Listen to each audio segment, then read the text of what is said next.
Hello नमस्कार दोस्तों, आप सभी का मेरे YouTube channel GK GS master में स्वागत है। दोस्तों आज इस वीडियो में हम बात करने वाले हैं कि बिहार एसएससी या बिहार के किसी भी एग्ज़ाम की तैयारी करते हैं तो आपके लिए बहुत ही महत्वपूर्ण होने वाला है।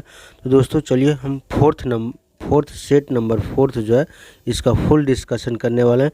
चलिए वीडियो को हम स्टार्ट करते हैं। सबसे पहला क्वेश्चन है कि फिल इन द ब्लैंक्स एक भारतीय अमेरिकी पेशेवर पहलवान है जो ग्रेट खली के नाम से प्रसिद्ध है। ठीक है, तो इसका ऑप्शन दिया हुआ कि मनीष सिंह रावत, सतनाम सिंह भामरा, पान सिंह तोमर या दिलीप सिंह राणा।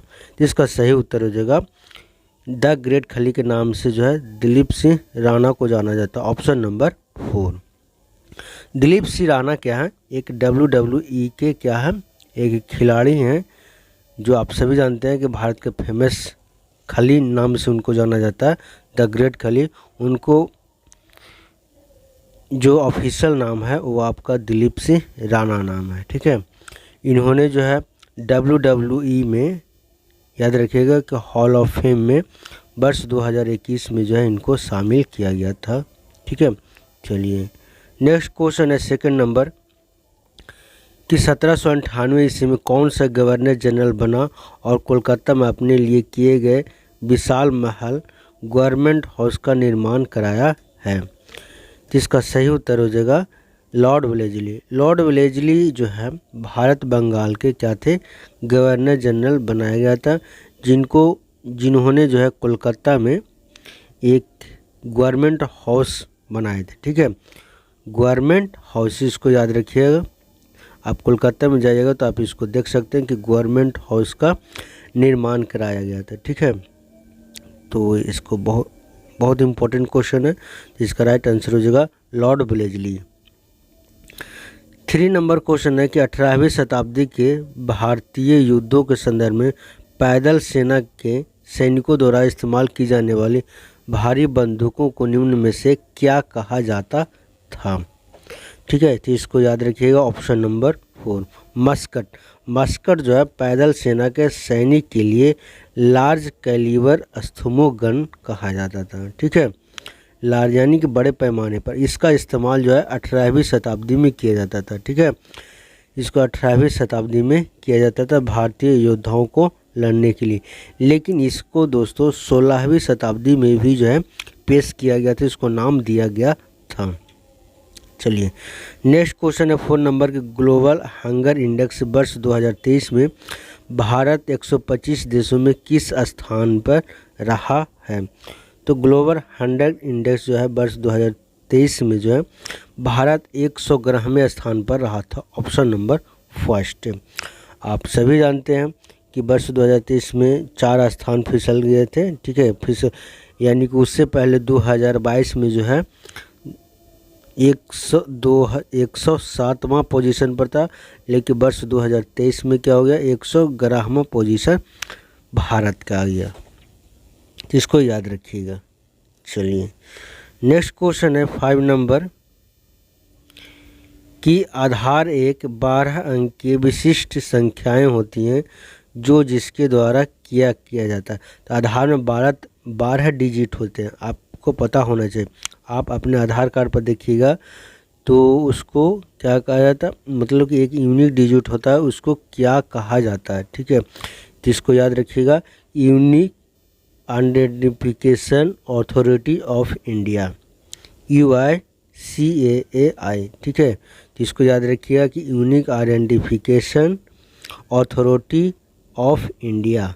ठीक है, तो इसको याद रखिएगा। Option number B. चलिए नेक्स्ट क्वेश्चन है 6 नंबर कि प्रथम आधुनिक ओलंपिक खेलों का शुरुआत 6 अप्रैल 1896 में किया गया था, कहाँ हुआ था? तो प्रथम ओलंपिक आधुनिक खेल का आयोजन जो है ग्रीस में किया गया था। इसको सबसे पहले आप याद रखिएगा, ग्रीस में। ग्रीस कहाँ है? एथेंस जो है, एथेंस में ग्रीस स्थित है। ठीक है, इसको याद रखिए। और सबसे पहले जो वर्ष 1896 में खेला गया था, जो ग्रीष्मकालीन ओलंपिक कहा जाता है, ग्रीष्मकालीन ओलंपिक कहा जाता है। तो दोस्तों अगर आपको समझ में आ रहा हो तो चैनल को ज़रूर सब्सक्राइब कर लीजिएगा और बेल आइकन को भी दबा लीजिएगा ताकि आने वाली वीडियो का नोटिफिकेशन जो है आपको डेली मिलता रहे। चलिए नेक्स्ट क्वेश्चन है कि ज्ञानपीठ पुरस्कार में क्या दिया जाता है। तो ज्ञानपीठ पुरस्कार में 11 लाख रुपया और नगद पुरस्कार, प्रशंसा पत्र और देवी सरस्वती का कांस्य पदक, कांस्य प्रतिमा दिया जाता है। याद रखिएगा 11 लाख रुपया और देवी सरस्वती का कांस्य प्रतिमा दिया जाता है। नेक्स्ट क्वेश्चन है 8 नंबर कि किसकी अध्यक्षता में भारतीय राष्ट्रीय कांग्रेस 19 दिसंबर 1929 को लाहौर अधिवेशन में पूर्ण स्वराज की अपना अंतिम लक्ष्य घोषित किया था। ठीक है, सबसे पहले जान लीजिएगा दोस्तों कि लाहौर जो अधिवेशन हुआ था 19 दिसंबर 1900 क्या हुआ था 29 को हुआ था, ये आप सभी जानते होंगे। और ये लाहौर अधिवेशन में है कि पूर्ण स्वराज की घोषणा की गई थी और इसकी अध्यक्षता जो है बात करेंगे हम ऑप्शन नंबर 2 जवाहरलाल नेहरू की अध्यक्षता में ये किया गया था। याद रखिएगा रावी तट के नदी पर ये पूर्ण स्वराज की घोषणा की गई थी और वहाँ जो है जवाहरलाल नेहरू ने अपना तिरंगा झंडा भी फहराया था। तिरंगा झंडा भी क्या किया था, फहराया था। चलिए नेक्स्ट क्वेश्चन है 9 नंबर कि कोलानालू नृत्य का प्रदर्शन निम्नलिखित में से किस राज्य में किया जाता है। तो कोलानालू नृत्य का प्रदर्शन कहाँ किया जाता है, आंध्र प्रदेश में किया जाता है। कोलानालू या छड़ी नृत्य भी इसको कहा जाता है। क्या कहता है, छड़ी नृत्य भी कहा जाता है, जो आंध्र प्रदेश की सबसे लोकप्रिय नृत्यों में से एक जाना जाता है। और यह नृत्य जो है ग्रामीण कला है, यानी कि गाँव में ज़्यादातर इस मनाया जाता है इस त्यौहार को।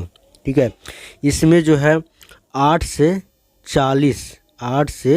40 नर्तकों के बीच समूह में इसको नृत्य किया जाता है। चलिए 10 नंबर क्वेश्चन है कि 1920 के दशक के शुरुआत में एक उग्रवादी गोरिल्ला आंदोलन आंध्र प्रदेश की पहाड़ियों में फैल गया था।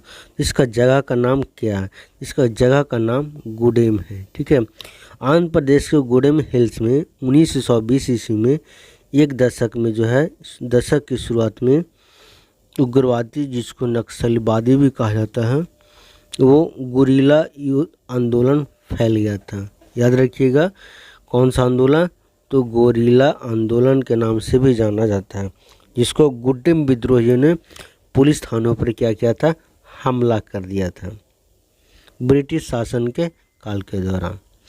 तो ऑप्शन नंबर क्या हो जाएगा 3 गुडेम। चलिए नेक्स्ट क्वेश्चन है 11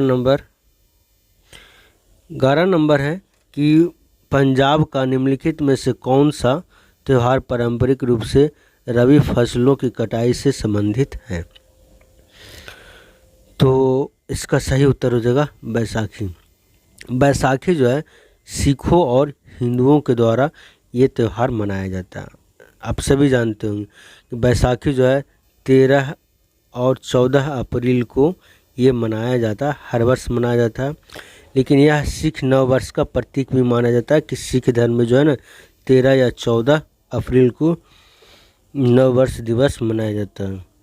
और इसमें जो है मुख्य रूप से खालसा पंथ की स्थापना किया गया था, जो 1699 ईस्वी में गुरु गोविंद सिंह के द्वारा जो है स्थापना किया गया था। और पंजाब में बैसाखी रबी की फसल के पकने का भी एक प्रतीक माना जाता है। तो ऑप्शन नंबर क्या हो जाएगा फर्स्ट। चलिए सेकंड क्वेश्चन 12 नंबर क्वेश्चन है कि उष्णकटिबंधीय गहरे समुद्र में न्यूट्रिनो टेलीस्कोप जो खबरों में देखा गया था किस देश से संबंधित है। बहुत इंपॉर्टेंट क्वेश्चन है कि उष्णकटिबंधीय गहरे समुद्र में न्यूट्रिनो टेलीस्कोप देखा गया था किस देश से संबंधित है। इसका सही उत्तर हो जाएगा चीन। एक चीनी अनुसंधान समूह ने दक्षिण चीन सागर में ट्रॉपिकल सी में जो है टेलीस्कोप नाम का एक विशाल न्यूट्रिनो टेलीस्कोप का क्या किया गया, शुरुआत किया गया है, जिसे चीन में हेलिंग के नाम से भी जाना जाता है। क्या चीज़ के नाम से जाना जाता है? हेलिंग के नाम से जाना जाता है। और यह दूरबीन जो है दुनिया का सबसे बड़ा व्यापक डिटेक्टर बनने की ओर अग्रसर है। ठीक है, इसकी समुद्र की गहराई 3500 मीटर नीचे जो है इसकी स्थापना किया जाएगा, ये भी याद रखिएगा, 3500 मीटर नीचे स्थापना किया जाएगा। 13 नंबर क्वेश्चन है कि प्रथम पंचवर्षीय योजना 1951 से लेकर 58 तक जो चली थी, मसौदा तैयार करने वाले में सबसे युवा अर्थशास्त्री कौन थे? ठीक है, तो इसका सही उत्तर हो जाएगा उस समय का जो KN राजन, ऑप्शन नंबर फर्स्ट। ठीक है, प्रथम पंचवर्षीय योजना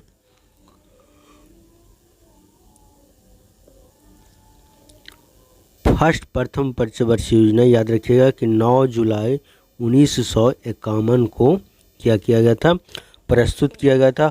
और इस योजना के अर्थशास्त्री जो थे तैयार करने वाले KN राजन थे, ऑप्शन नंबर फर्स्ट। और मॉडल की बात करेगा तो हैराल्ड, ठीक है, हैराल्ड डोमर मॉडल था। कौन सा मॉडल था? हैराल्ड डोमर मॉडल था। चलिए नेक्स्ट क्वेश्चन है 14 नंबर कि दिल्ली के सुल्तानों के शासनकाल के दौरान एक पांडुलिपि तैयार करने के लिए 4 चरण आवश्यक होते थे, निम्नलिखित में से कौन सा चरण उनमें से एक नहीं है? ठीक है, सुल्तानों के शासन के दौरान दिल्ली में पांडुलिपि का निर्माण 4 चरण में किया गया था, जिसमें जो है फर्स्ट में याद रखिएगा सबसे पहला जो है कागज़ तैयार करना, ठीक है, दूसरा है पाठ लिखना सेकंड पर, तीसरा में है कि महत्वपूर्ण शब्दों और अंशों को उजागर करना, ठीक है, और चौथा में जो है आपका वाइंडिंग तैयार करना।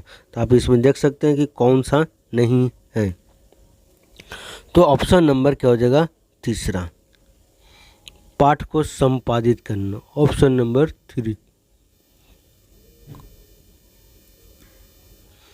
15 नंबर क्वेश्चन है कि अशोक चक्र सम्मानित होने वाले प्रथम महिला कौन थी?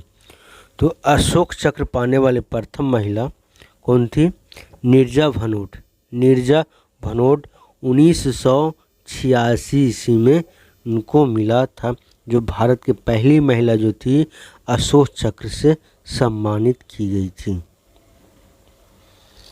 ठीक है, इसको भी याद रखिएगा कि ये मरणोपरांत दिया गया था। कब दिया गया था? मरणोपरांत दिया गया था। और सबसे कम उम्र में पाने वाली महिला भी थी, सबसे कम उम्र में पाने वाली महिला भी थी। नेक्स्ट क्वेश्चन है 16 नंबर कि भारत निम्नलिखित में से किस राज्य में सोने का भंडार है? इसका सही उत्तर हो जाएगा ऑप्शन नंबर 4, कर्नाटक में। भारत में सोने का भंडार कहाँ है? कर्नाटक में स्थित है।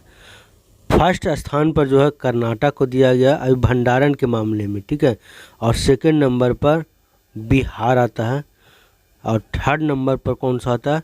राजस्थान आता है। इसको भी याद रखिएगा, ठीक है, बहुत इम्पोर्टेंट प्रश्न था।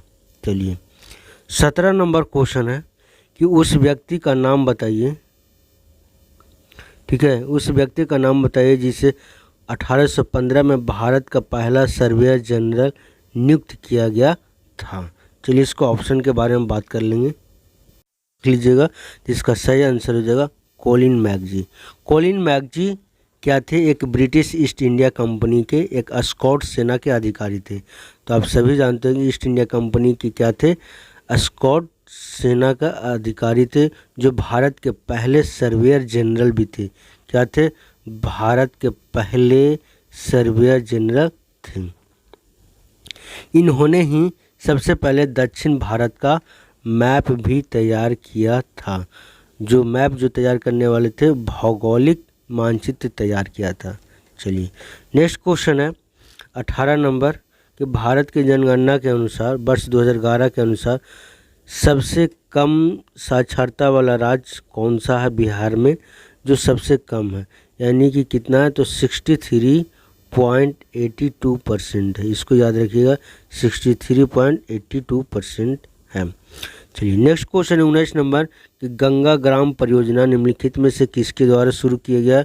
तो गंगा ग्राम परियोजना किसके द्वारा शुरुआत किया गया, जिसका सही उत्तर हो जाएगा पेयजल एवं स्वच्छता मंत्रालय के द्वारा जो है चलाया जा रहा है। इसमें मुख्य रूप से जो 4470 गांवों को स्वच्छता अभियान के तहत, मतलब कि स्वच्छता अभियान में इसका एकीकृत विकास के लिए एक परियोजना जो है गंगा ग्राम परियोजना का शुरुआत किया गया है।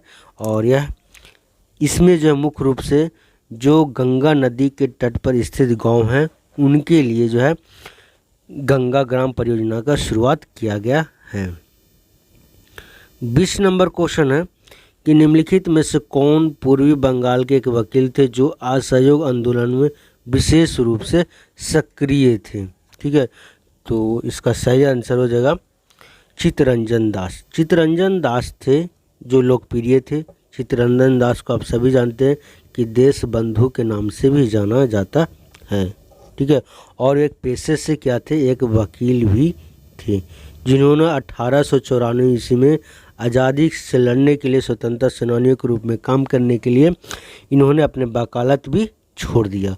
और चित्तरंजन दास जो है आप इनको 1909 में याद रखिएगा कि 1909 में अलीपुर बम मामले में शामिल आरोपी बनाकर इनको जो है जेल में बंद कर दिया गया था। चलिए नेक्स्ट क्वेश्चन है 21 नंबर क्वेश्चन कि भारतीय संविधान के किस भाग में राष्ट्रपति के चुनाव से संबंधित नियमों का वर्णन मिलता है। ठीक है, तो भारतीय संविधान जो है अनुच्छेद 55 के अनुसार जो है क्या दिया जाता है, चुनाव से संबंधित है। इसको आप याद रखिएगा, अनुच्छेद 55 जो है भाग 5 में आता है। और राष्ट्रपति का चुनाव से संबंधित कौन सा अनुच्छेद आता है, 55 अनुच्छेद आता है। इसमें मुख्य रूप से कहा गया है कि राष्ट्रपति का जो चुनाव होगा अनुपातिक प्रतिनिधित्व प्रणाली के द्वारा होता है। कौन सा, तो अनुपातिक, आप हमेशा याद रखिएगा, अनुपातिक प्रतिनिधित्व प्रणाली के द्वारा किया जाता है। ठीक है, इसको हमेशा याद रखिएगा। और ये चुनाव जो है मतदान गुप्त मतदान के द्वारा होता है। कैसा होता है, गुप्त मतदान के द्वारा होता है। चलिए 22 नंबर क्वेश्चन है कि रंगनथिट्टू पक्षी अभयारण्य कहाँ स्थित है। तो रंगनथिट्टू पक्षी अभयारण्य कहाँ स्थित है, इसका सही उत्तर हो जाएगा कर्नाटक में, ऑप्शन नंबर 2 है। नेक्स्ट क्वेश्चन है 23 नंबर कि इनमें से कौन किसने अपने साम्राज्य के संगठित एवं मजबूत बनाने के लिए सिंधु घाटी सभ्यता से लेकर बंगाल में स्थित सोनार घाटी तक शाही रॉयल सड़क का निर्माण कराया, जिसका नाम ब्रिटिश काल के दौरान जीटी रोड नाम रखा गया था। तो किसके शासनकाल में बनाया गया था, तो शेर शाह सूरी के शासनकाल में जो है बनाया गया था। और इसको ग्रैंड ट्रैंक रोड के नाम से भी जाना जाता है या द ग्रैंड टी के नाम से भी जाना जाता है। शॉर्ट में इसको जीटी रोड भी कहते हैं। ठीक है, तो ये बहुत फेमस रोड है। और इसको याद रखिएगा कि बंगाल में जो सोनार घाटी है ना, वहाँ से लेकर जो है इसको बनाया गया है। चलिए नेक्स्ट क्वेश्चन है 24 नंबर कि सीसीआई ने आईडीएफसी के किस बैंक के साथ विलय की मंजूरी दे दी है। तो आप ऑप्शन यहाँ पर देख सकते हैं। तो इसका सही आंसर हो जाएगा option number 3, IDFC first bank जो है इसके द्वारा जो है विलय कर दिया गया था। और इसका विलय जो है 30 जून, याद रखिएगा 30 जून वर्ष 2023 को जो है इसको क्या किया था, मर्ज किया गया था, मिला दिया गया था। चलिए 25 नंबर क्वेश्चन है कि जीडीपी का प्रमुख उपयोग क्या है। तो जीडीपी का प्रमुख उपयोग जो है इसको हिंदी में क्या कहते हैं, सकल घरेलू उत्पाद भी कहते हैं। और इसका मुख्य उद्देश्य यही रहता है कि किसी देश की अर्थव्यवस्था, ठीक है, किसी देश के अर्थव्यवस्था के स्वास्थ्य पर नज़र रखना होता है। तो ऑप्शन नंबर क्या हो जाएगा, 2, यानी किसी देश की अर्थव्यवस्था की स्थिति को क्या करना, आकलन करना है।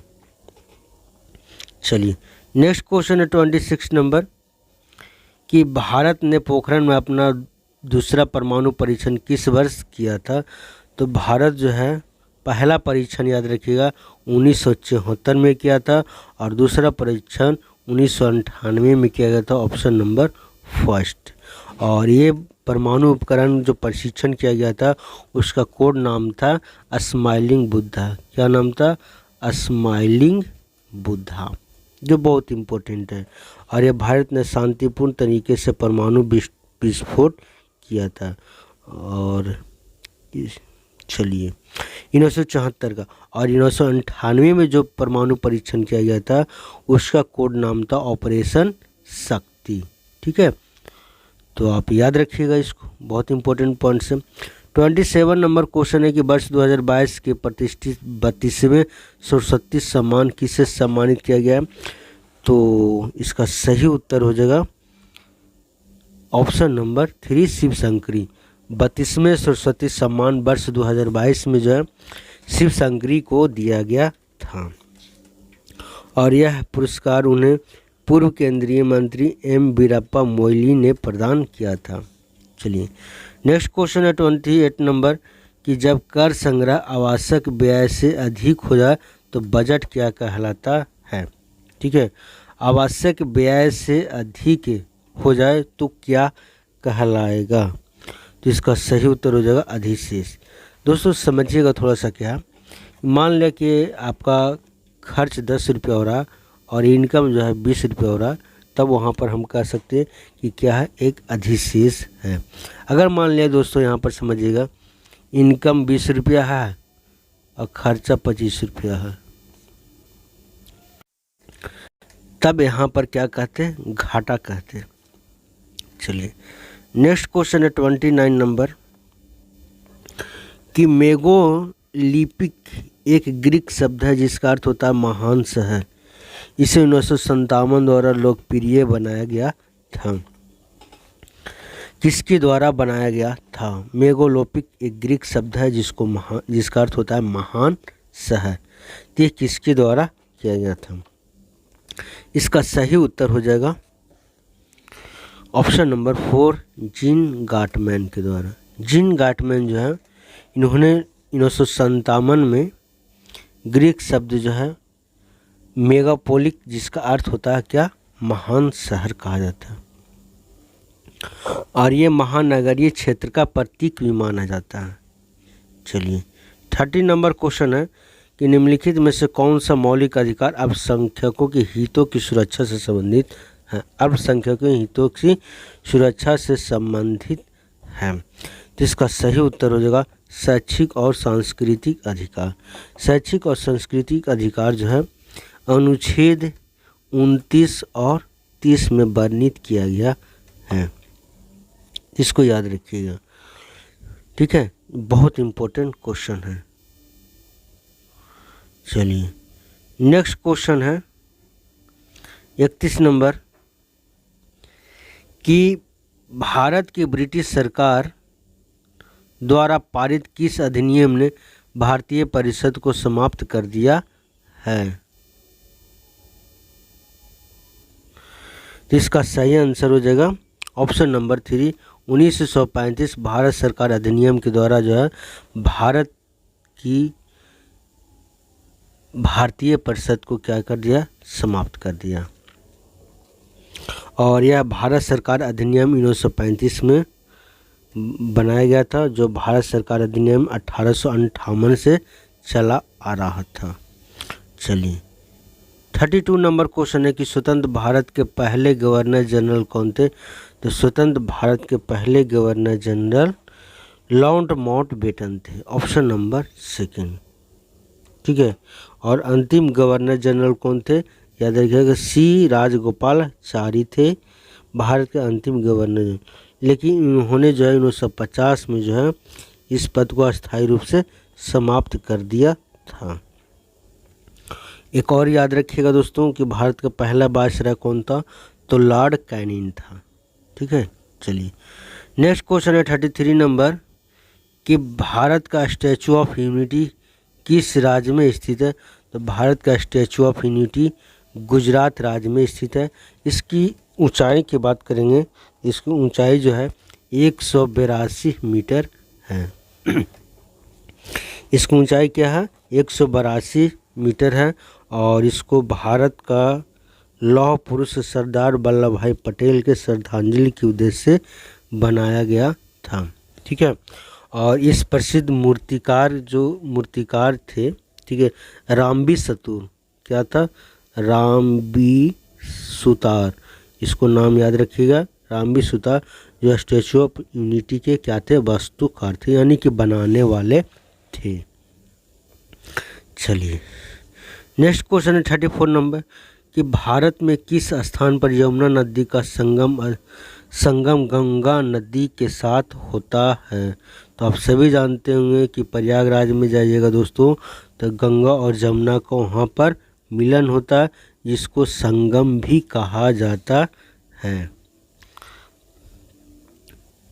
इसमें तीनों नदियाँ हैं दोस्तों, याद रखिएगा, गंगा, जमुना और सरस्वती तीनों नदियाँ आकर मिलती हैं। चलिए 35 नंबर क्वेश्चन है कि भारतीय संविधान के अनुसार भारत में राज्य विधान परिषदों की सदस्यों का कार्यकाल कितना होता है। तो राज्य विधान परिषद का सदस्यों का कार्यकाल जो है 6 वर्ष का होता है राज्यसभा का। ठीक है, और राज्यसभा आप सभी जानते हैं कि राज्यसभा एक अस्थाई सदन है, और अस्थाई सदन के साथ उच्च सदन भी इसको कहा जाता है, और ये कभी भंग नहीं होता है, याद रखिएगा। और यह प्रत्येक दूसरे वर्ष में जो है, दूसरे वर्ष पर राज्य की 1/3 सदस्य जो है सेवानिवृत्त होते हैं, और इनका जो वर्ष कार्यकाल जो होता है 6 वर्ष का होता है। चलिए 36 नंबर क्वेश्चन है कि एशियन गेम्स 2023 में भारत ने कुल कितने गोल्ड मेडल जीते थे। तो एशियन गेम्स 2023 में 28 गोल्ड मेडल भारत ने जीते थे, जिसमें जो है 28 गोल्ड मेडल था, याद रखिएगा 28 गोल्ड, ठीक है, और 38 सिल्वर था और 41 ब्रॉन्ज था। तो ये टोटल मिलाकर जो है टोटल पदक जो है 107 पदक भारत ने जीते थे, जिसमें गोल्ड जो है 28 था। चलिए 37 कह रहा है कि अवध साम्राज्य के बारे में यह कथन किसका है कि यह वह फल है जो किसी न किसी दिन हमारे मुंह में टपक जाएगा। ये कथन जो है लॉर्ड डलहौजी ने कहा था, ऑप्शन नंबर सेकंड, 1856 ईस्वी में कहा था। ठीक है, तो आप इसको याद रखिएगा। नेक्स्ट क्वेश्चन है 38 नंबर की बैसागु उत्सव भारत के किस राज्य से जुड़ा हुआ। तो बैसागु उत्सव भारत के असम राज्य से जुड़ा हुआ, ऑप्शन नंबर फर्स्ट, और यह अप्रैल मंथ में मनाया जाता है। ठीक है, यह अप्रैल मंथ में मनाया जाता है, नव वर्ष का आगमन होता है, उसके उपलक्ष्य में यह त्यौहार मनाया जाता है। और बात करेंगे कि यह त्यौहार जो है बोरो कराची, बोरो, ठीक है, बोरो कचारी जनजाति के द्वारा मनाया जाता है, बोरो कचारी जनजाति के द्वारा मनाया जाता है। 39 नंबर क्वेश्चन है कि राउत नाचा भारत के एक राज्य के अधिकतर आदिवासियों द्वारा किया जाता है, निम्नलिखित में से कौन सा राज्य है। इसका सही उत्तर हो जाएगा राउत नाचा जो है मुख्य रूप से छत्तीसगढ़ के सब आदिवासी समुदाय के द्वारा एक औपचारिक क्या है नृत्य है जो मनाया जाता है। 40 नंबर क्वेश्चन है कि 6 सर्वाधिक जनसंख्या वाले देश किस महाद्वीप में स्थित हैं। ठीक है, इसका सही उत्तर हो जाएगा एशिया। एशिया में जो है सर्वाधिक जनसंख्या स्थित है, लगभग पृथ्वी पर 30% जो है भूमि जो है ये होता है। ठीक है, इसको याद रखिएगा। तो एशिया में काफ़ी ज़्यादा जनसंख्या है। चलिए 41 की बात करेंगे कि निम्नलिखित में से कौन सा भारतीय संसद का अंग नहीं होता है। तो आप याद रखिएगा कि भारतीय संसद में जो है राज्य की विधानसभाएं नहीं होती है, ऑप्शन नंबर 4। संसद की अगर बात करेंगे हम तो संसद में राज्यसभा, लोकसभा और राष्ट्रपति तीनों होते हैं। ठीक है, इसको हमेशा याद रखिएगा। 42 नंबर क्वेश्चन है कि वंदे मातरम स्रोत गान किसने लिखा था। तो वंदे मातरम किसने लिखा था। ठीक है, तो इसका सही आंसर हो जाएगा बंकिम चंद्र चटर्जी, और 7 नवंबर 1875 को बंकिम चंद्र चट्टोपाध्याय जो है इन्होंने एक बंगाली उपन्यास आनंद मठ में जो है ये लिखे थे। और इसे पहली बार जो है 1896 में कलकत्ता अधिवेशन में जो है इसको गाया गया था। और वंदे मातरम को जो अवधि होता है कितने होता है 65 सेकंड का होता है। वंदे मातरम जो हम लोग गाते हैं सुजलम सुफलम उसको 65 सेकंड टाइमिंग है। चलिए 43 नंबर क्वेश्चन है कि स्वराज पार्टी की स्थापना किस वर्ष हुआ था। तो स्वराज पार्टी का गठन इसका गठन वर्ष 1923 ईस्वी में हुआ था। 1 जनवरी याद रखिए 1 जनवरी 1923 ईस्वी में CR दास और मोतीलाल नेहरू के कंबाइन से असहयोग आंदोलन की सफलता के पश्चात जो है असफलता के पश्चात स्वराज पार्टी का गठन किया गया था। चलिए 44 नंबर क्वेश्चन है कि इनाम गांव एक महत्वपूर्ण पुरातात्विक स्थल है, किस नदी पर स्थित है।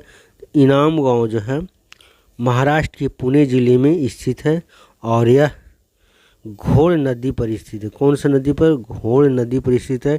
इसे भीमा घाटी का क्षेत्रीय केंद्र भी माना जाता है। ठीक है, भीमा घाटी का क्षेत्रीय केंद्र भी माना जाता है। 45 नंबर क्वेश्चन है कि फीफा के अनुसार गोल पोस्ट की ऊंचाई कितनी होती है। तो फीफा के अनुसार गोल पोस्ट की ऊंचाई 8 फीट 24 होना चाहिए। गोल पोस्ट जो है 8 फीट ऊंचा होना चाहिए। Option number 2। 46 नंबर क्वेश्चन है कि the legend of the Lakshmi Prasad का पुस्तक किसने लिखा था। तो the legend of Lakshmi Prasad पुस्तक लिखा ट्विंकल खन्ना। ठीक है, ऑप्शन नंबर 1। 47 नंबर क्वेश्चन है फिल इन द ब्लैंक्स को औद्योगिक कृषि के रूप में जाना जाता है। तो चलते हैं इसको फर्स्ट ऑप्शन देख लेते हैं। तो इसका सही उत्तर हो जाएगा क्या, जो फसल भूमि जो होगा आपका ये गहन कृषि हो जाएगा। याद रखिएगा कि गहन खेती में एक ऐसा विधि है जिसका उपयोग उच्च इनपुट और उन्नत कृषि तकनीकों द्वारा जो है पैदावार बढ़ाने के लिए किया जाता है। ठीक है, चलिए 48 नंबर क्वेश्चन है फिल इन द ब्लैंक्स को अक्सर पश्चिमी सभ्यता को इनवैक्यूएटर कहा जाता है। इनवैक्यूएटर, ठीक है, इनवैक्यूएटर कहा जाता है। तो भूमध्य सागर को जो है इनवैक्यूएटर कहा जाता है पश्चिमी सभ्यता के अनुसार। भूमध्य सागर क्या है, एक अंतर महाद्वीपीय समुद्र है जो पश्चिम में अटलांटिक महासागर से, ठीक है, याद रखिएगा जो मैप में देखिएगा आप लोग कि पश्चिम में जो है आपका अटलांटिक महासागर पूर्व से लेकर पूर्व एशिया तक क्या है फैला हुआ, जो यूरोप और अफ्रीका को भी क्या करता है अलग करता है भूमध्य सागर। अब मैप में इसको ध्यान दीजिएगा।